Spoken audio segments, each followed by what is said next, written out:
Lorsque le feu touche l'eau. Il était une fois un pays où le jour et la nuit vivaient en conflit constant.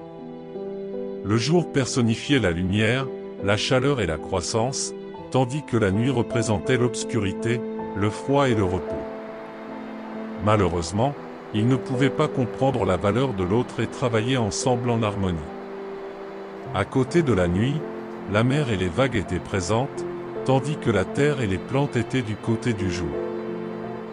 Chacun croyait que sa voie était la seule possible.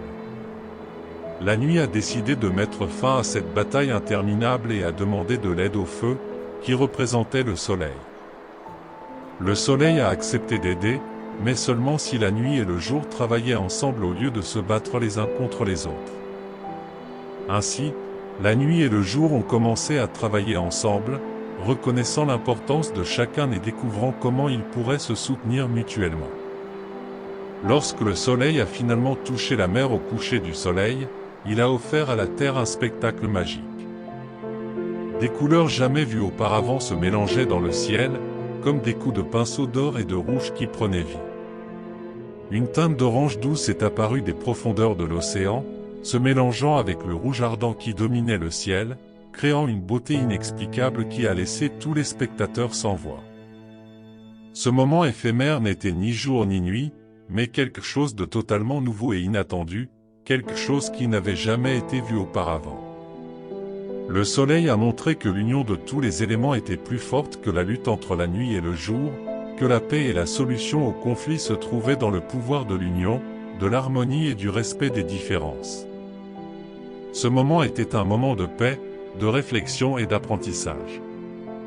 C'était un moment où l'eau de la mer, qui était autrefois tempétueuse et agitée, s'est calmée, comme si elle était imprégnée du même sentiment d'union et d'harmonie qui dominait le ciel. Et ainsi, la nuit et le jour ont finalement appris à travailler ensemble, à apprécier leurs différences et à reconnaître que, ensemble, ils pourraient créer quelque chose de nouveau et de beau. Le soleil et l'eau se sont embrassés chaleureusement, représentant la victoire de l'union sur la lutte. Et la terre et les plantes se sont levées en signe de gratitude, sachant qu'à partir de ce moment, elles seraient baignées par la lumière et l'amour à la fois du jour et de la nuit.